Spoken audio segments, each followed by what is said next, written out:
আমি বন্ধু পরিবার যে এনজিও গ্রুপ রয়েছে সেই এনজিও গ্রুপের আমি সভাপতি হানিফ শেখ। আজকে বিশেষ কারণে আজকে খাস খবর বাংলার পর্দায় এলাম।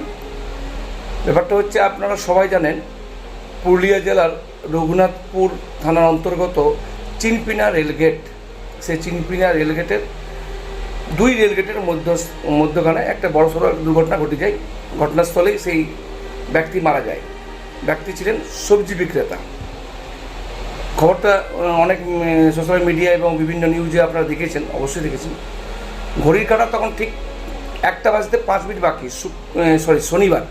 শনিবার ঘড়ির কাঁটা 1:05 বাকি আছে। হঠাৎ ফোন এলো আমাদের কাছে, কারণ বন্ধু পরিবারের অনেক সদস্য বিভিন্ন জায়গায় আমাদের রয়েছে।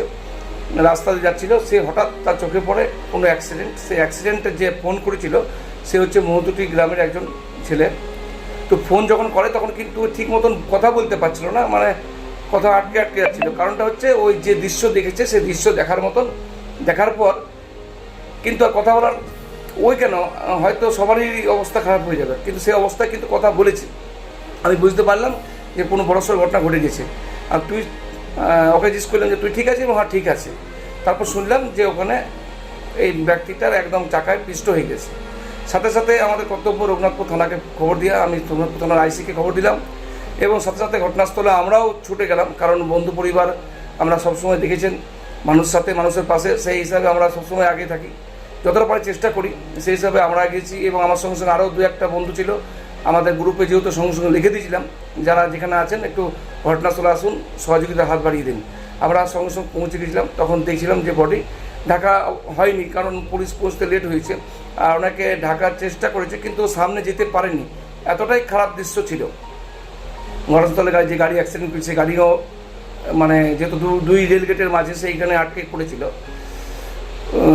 প্রথমে বডি তুলতে একটু বাধা সৃষ্টি হয় এলাকাবাসীদের, সেটা স্বাভাবিক, যেখানে হোক এটা হয়েই থাকে।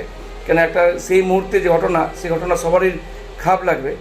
যে সবজি বিক্রেতা যে আজ মারা গেছেন পথ দুর্ঘটনায়, তার নাম রামপ্রসাদ চন্দ্র, আনুমানিক বয়স 55 বছর প্লাস। তিনি কিন্তু সবজি বিক্রি করার পর বাড়ি ফিরছিলেন রঘুনাথপুর থানার অন্তর্গত খাজুরা গ্রামে। কিন্তু যে কয়েক হাত দূরেই, মানে কয়েক দূরে বলতে মানে 1 কিলোমিটারও হবে না, সেখানে কিন্তু তার আগেই তার প্রাণ চলে গেল। এবং শুনলাম সেই ব্যক্তিদের পারিবারিক অবস্থা একবারেই খুব খারাপ। সে কোনো উপায়ে সবজি বিক্রি করতো এবং সংসার চালাতো। ঘটনাটা খুব মর্মান্তিক ঘটনা। শুধু যে আজ ঘটলো তা নয়, এরকম ঘটনা ঘটতেই থাকছে। মেন বিষয় হচ্ছে, বন্ধু পরিবারের সভাপতি হিসাবে আমি একজন হিসাবে এটা আমার প্রশ্ন, এই প্রশ্ন যদি সমাধান হয়তো আমার প্রশ্নের সাথে সাথে হাজার হাজার মানুষের একই প্রশ্ন। অ্যাক্সিডেন্টের হার কিন্তু আগের থেকে অনেকটা বেড়ে গেছে।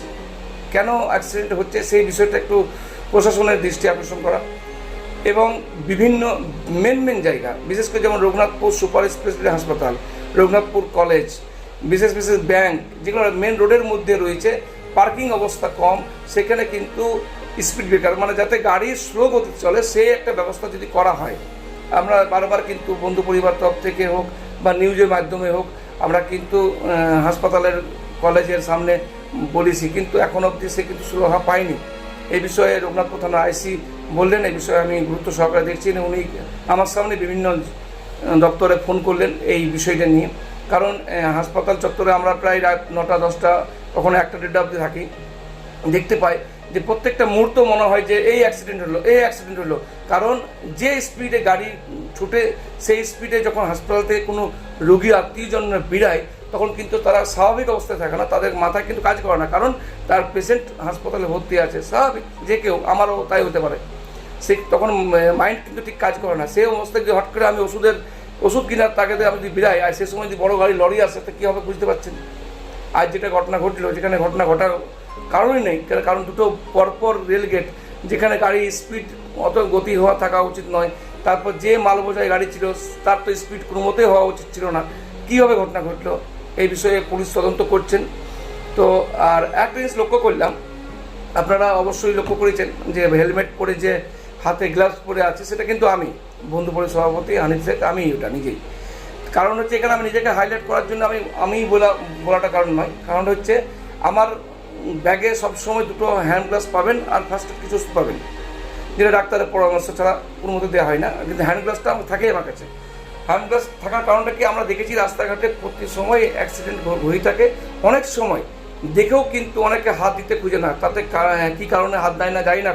অনেকে ভয়ভীতিতে হাত দেয় না, অনেকে হয়তো পুলিশের ভাবছে কোনো হ্যারাসমেন্ট হবো সেই কারণে হাত দেয় না।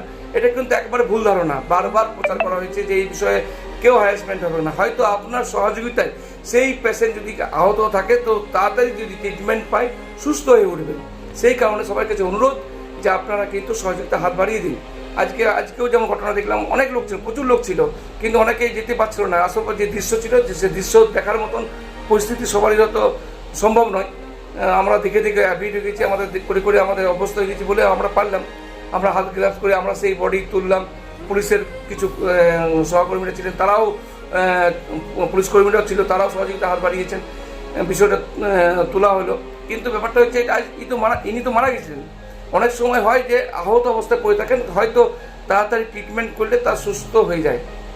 দুদিন আগে মুর্শিদাবাদ জঙ্গিপুরে একটা ঘটনা ঘটেছে, সেখানেও দেখলাম যে ঘন্টার পর ঘন্টা পড়েই ছিল বডি। তখন মৃত হয়েছে কিনা হয়েছে বলতে পারছি না, কিন্তু ওখানে হাজার হাজার পাবলিক, অনেক পাবলিক সবাই দেখছিল। হয়তো কেউ ক্যামেরা করছিল, হয়তো কেউ বিভিন্ন কাজ করছিল, কিন্তু কেউ একবারও দেখলো না যে তারা বেঁচে আছে কি না, বেঁচে নাই।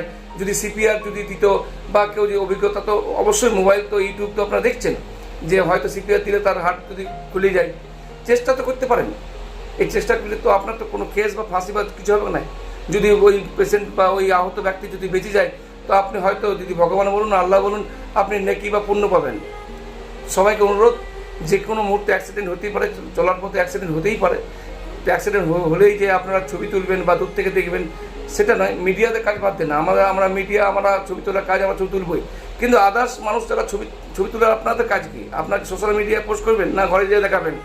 আপনি যদি ওই আহত ব্যক্তিকে যদি সহযোগিতা করেন তো হয়তো আপনার বাড়ির লোক আরও খুশি হবে যে যাক আমার ছেলে কিছু কাজ করে এসেছে।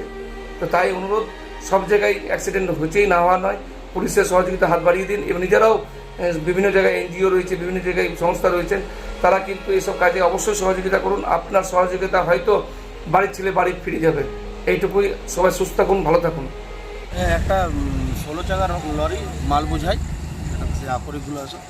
আমরা রঘুনাথপুর থেকে চিনপিনের এই যে রাস্তা দিয়ে আসছিলাম বাড়ি যাওয়ার জন্য, দেখছি একটা বডি একদম মানে দুর্ভাগ্যবশত মাটির সাথে একদম মিশে গেছে পুরো। তার মানে শুধু এই পোর্শনটা দেখা যাচ্ছিলো, কিছুটা দুটো পা। তারপর পুলিশ এসে বডিটাকে আবার তুলে নিয়ে যায়। এবং ওখানে পরিচয় পাওয়া গেছে যে মারা গেছে? হ্যাঁ, তার বাড়ি খাজুরাতে। কি নাম শুনলাম? প্রসাদ চন্দ্র। বয়স কত হবে? আনুমানিক 60। ও কি বাড়ি ফিরছিল কি?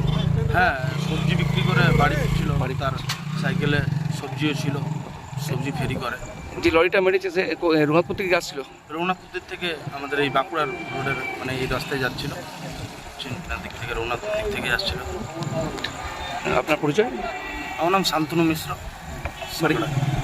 ওয়েস্ট কিওর ফার্মা এখানে প্রতি শনিবার সকাল 11টা থেকে বসছেন শিশুরোগ বিশেষজ্ঞ ডাক্তার চিন্ময় নন্দী। প্রতি রবিবার বিকেল 3টেয় বসছেন জেনারেল ফিজিশিয়ান অরিজিৎ ভট্টাচার্য। প্রতি শুক্রবার সকাল 8টায় বসছেন মেডিকেল অফিসার ডাক্তার অভিষেক দত্ত। প্রতি শুক্রবার বিকেল 5টায় বসছেন স্ত্রী ও প্রসূতি রোগ বিশেষজ্ঞ মহিলা ডাক্তার লুগুই সরেন। এখানে ডাক্তারবাবুদের জন্য শীততাপ নিয়ন্ত্রিত আধুনিক চেম্বারের সুযোগ সুবিধা রয়েছে।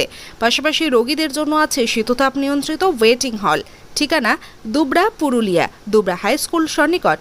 Mobile number 9932257634। बहुत अच्छा, बहुत दिल से हम लोग को बहुत खुशी हुआ कि यहाँ पे एक मेडिकल खुला और औरतों के लिए तो ज्यादा बेटर हुआ है। नहीं, ये पहली बार है इतना, मतलब 23 साल के बाद हम मतलब ऐसा देखे कि इतना आराम मिला हम लोग को कि घर से निकले और मेडिकल ऐसा